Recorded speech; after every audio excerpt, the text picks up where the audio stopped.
This week I'm giving you an update on what's going on. I'm talking about Valentine's Day, and I'm talking about why I think you should not give up on love.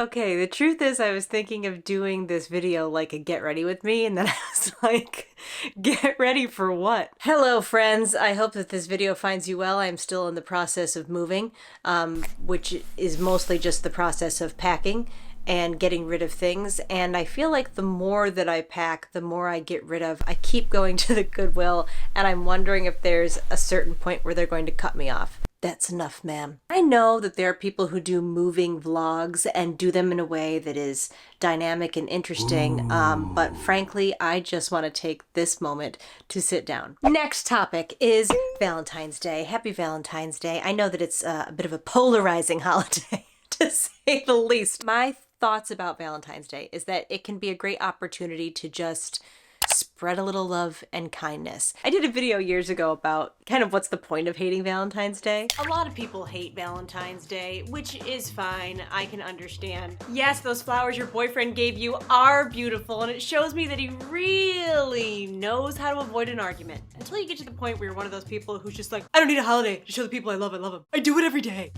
An interesting change, of course, if you ask me, because typically these people who want no rules when it comes to holidays are the same people who flip out if you leave up your Christmas lights too long. Come at me, bro! In my opinion, the only thing more annoying about the most annoying thing about Valentine's Day is complaining about it every single year. I have since rethought it a little bit. I still agree that I think it's kind of a red flag, particularly if it's in a relationship. I don't even. It's one of those like, methinks you doth protest too much, and I also doth spit on myself. I know you know what I mean, because I know you've run into these people and you just think, oh. But I have softened a bit on this recently, because when you think about it, it shines a spotlight on the most personal parts of people's lives. The relationship status. No matter what, I think it's something that people can be sensitive about, particularly when things creep in where there's not competition, but that kind of like, am I normal? Is this okay? Is this what should be happening? You know how that goes, and you can kind of spiral. But it also shines a light on people's financial situation or bank account, where it's like, am I spending enough? Am I doing enough? Understandably, I think there can be that pressure of whatever I do, is it going to be good enough? So I understand. And I think there needs to be a more gentle approach. But I also think that we can chill out about it in a way without having to, ignore it altogether. It's a day to, show love. And I don't necessarily think that needs to mean romantic love. It's a great opportunity to just do a little something nice. Just making that little effort to make somebody's day. That's what I think. And I say this as a person, don't barf, but I say this as a person who did get engaged around Valentine's Day. But I've thought that long before that happened. I know there are people who want to be in relationships where they find it difficult, or dating is difficult. And it's been interesting. My own experience is I've had several people, particularly women, reach out and say, you give me hope. I just think, really? But I appreciate that. Anytime that you can give somebody a good feeling, I don't care what it is, it's a wonderful thing. Oh, here comes Brian. Speaking of true love, the second we start talking about love, look who shows up. Oh. Mwah. Brian. So this is a real departure for me, and you can probably see by my body language, I'm like curling into a small ball, even just approaching it. But I wanted to talk about something that I did with my experience that I thought can help other people. So that's why I'm sharing it. Years ago, one of my friends, we were talking about dating and dating history and, all of that. And, just kind of one of those, it was like a funny conversation of just like, what are you going to do? This is why, I love hanging out with my cat. And she asked me a question. She said, what are you looking for? So my answer was just, I don't know. And we sort of went on about, our business and about our day, and that was that. But that question stayed with me. What are you looking for?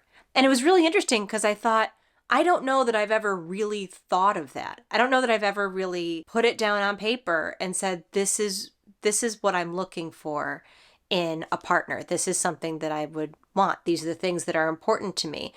And I ended up sitting down and writing it down.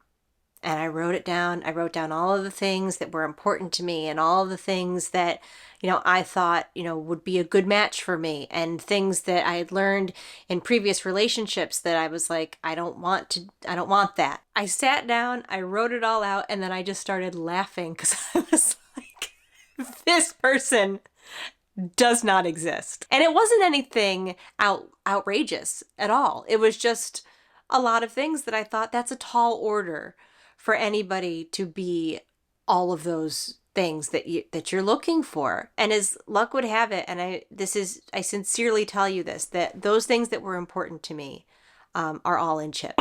So who knows what could happen? Watch out. It was really surprising. I joke about it, but it's also true. I knew that it was a good match and a good thing when I knew that I would enjoy Chip's company as much as my own.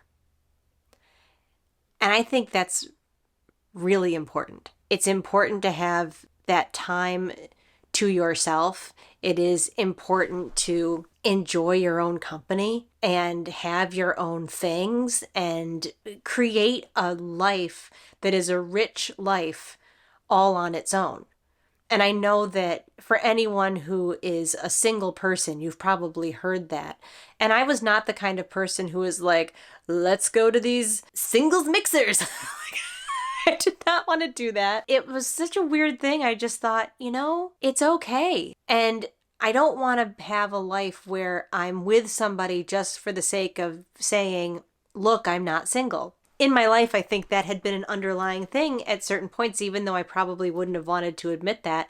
So I thought, if it's just me and Brian doing our thing, then that's great. When you go inward that way, interesting things start to happen. I think it has to start with you. That's it. A partnership with somebody should be that. It should be two people who are individuals who really enjoy being together and spending time together. And it's not this unbalanced thing of needing the other person. The whole idea of like, you complete me. Like, first of all, Jerry Maguire in my memory was a movie that seemed like it was like 5 hours long. And I was like, I don't care if these characters drive off a cliff. That is a separate thing. The whole idea of like the you complete me is no. I don't think it's healthy to feel like your life isn't starting until you're in a relationship. And I was never anti-relationship. I never felt that way. I mean, I think there is something good about just imagining what could be possible. I kind of get into some of the woo-woo stuff occasionally, as you may already can tell, but I think there's something to putting it out there. Even if it's in, your own heart, where you're just looking at something and saying, you know what, that would be really cool if that would be my life. But if it's not, that's okay, because I'm creating the life for myself that isn't dependent on a romantic relationship necessarily. I think the best part about this is that I 1,000,000% thought about making this video, but then I was like, you should really like shower, put on some makeup, and look slightly more reputable. Who wants to hear about romantic love? I got you right here. I've tried my best. Well, covered a lot of ground. Thank you so much for watching. I would love it if you would give the video a thumbs up. I would love it if you would leave a comment. And there will be more to come on this channel. Various levels of being unhinged. Anywho, thanks for watching. I'll see ya. Probably should have at least written some notes.